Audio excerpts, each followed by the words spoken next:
They were medieval killing machines. Forget what you think you know about knights. These warriors weren't fairy tale heroes. They were brutal, fearless, and deadly killers on horseback. But who was the knight so deadly he reshaped empires? Today, we're diving into the blood-soaked legends of history's most dangerous knights ever. Knights were no ordinary warriors.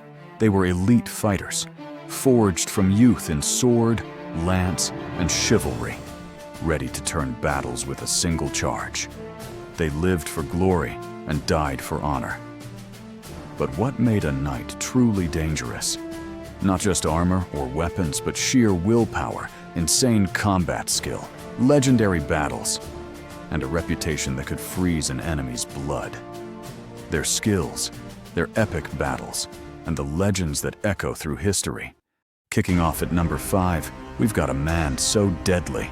He was feared even after death, Rodrigo Diaz de Vivar, the legendary El Cid. This 11th century Spanish knight was a master of sword and strategy, his blade, Tizona, striking fear into enemies' hearts.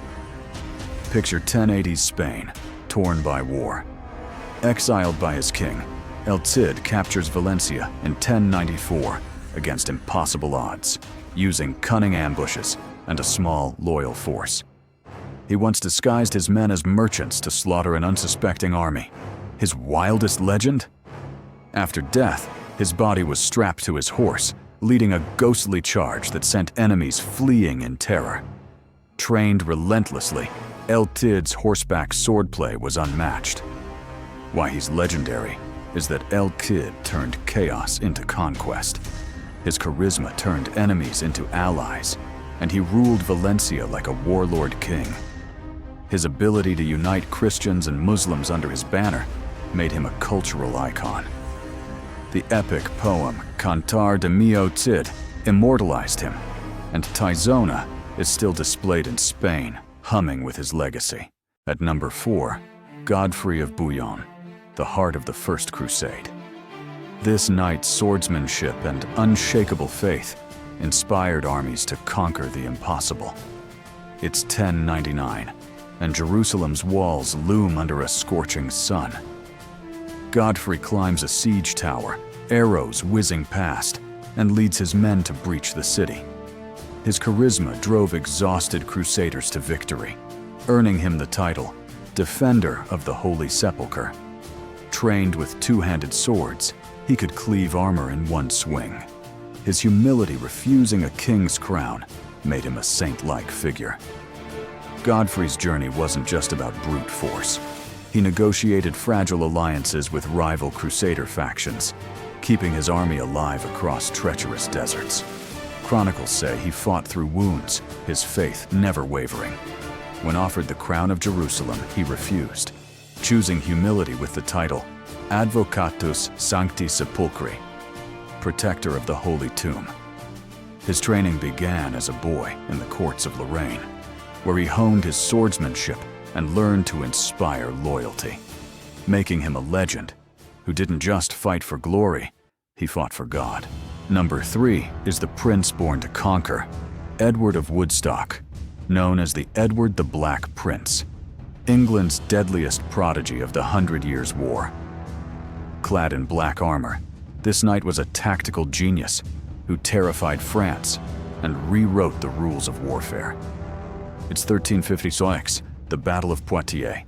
Prince Edward, just 26 and heavily outnumbered, uses cunning terrain traps and devastating longbow volleys to annihilate a massive French army, capturing their king, John II, in a stunning upset. At 16, he proved his mettle at Crusade in 1346, holding a critical flank under relentless French charges. His brutal sack of Limoges in 1370, where he showed no mercy to rebels, cemented his fearsome reputation. What made him deadly?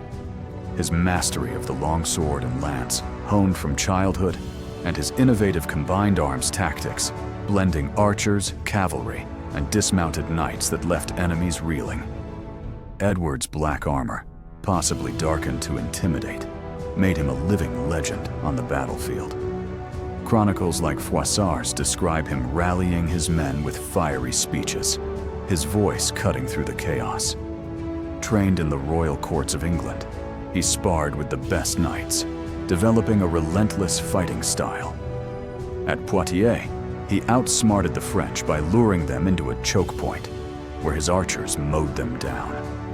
His chivalric gestures, like sparing King John's life, clashed with his ruthless side, creating a complex warrior who inspired awe and fear. Sadly, illness cut his career short, but his victories shifted the balance of power, making England a military titan. Could any knight match this prodigy's fire?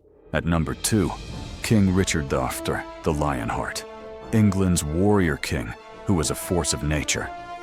This titan of the Third Crusade blended raw power with battlefield brilliance, his thunderous cavalry charges shattering armies like glass. Picture this, it's 1191, the Third Crusade, and the Battle of Poitiers. King Richard, clad in gleaming armor, leads a devastating charge against Saladin's elite forces, scattering them like leaves in a storm.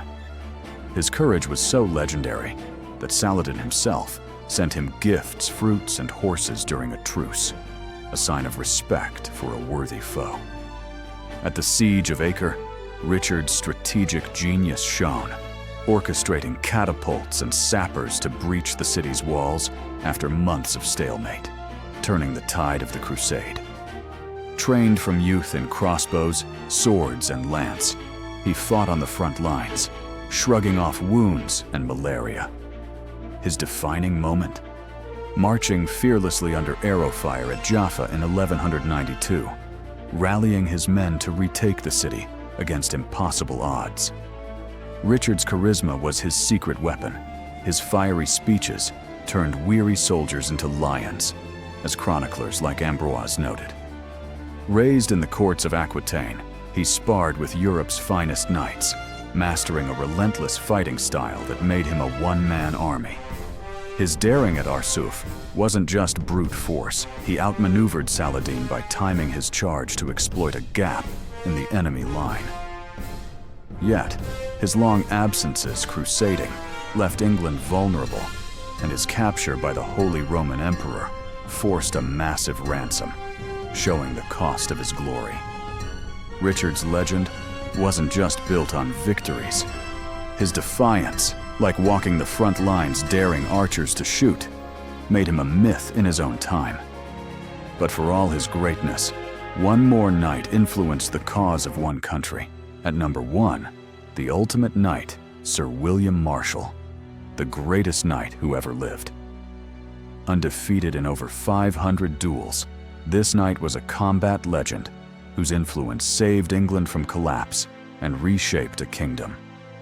In 1217, a 70-year-old Sir William charges into the Battle of Lincoln, his lance lowered, leading a ragtag force to crush rebels and secure the crown for young King Henry III.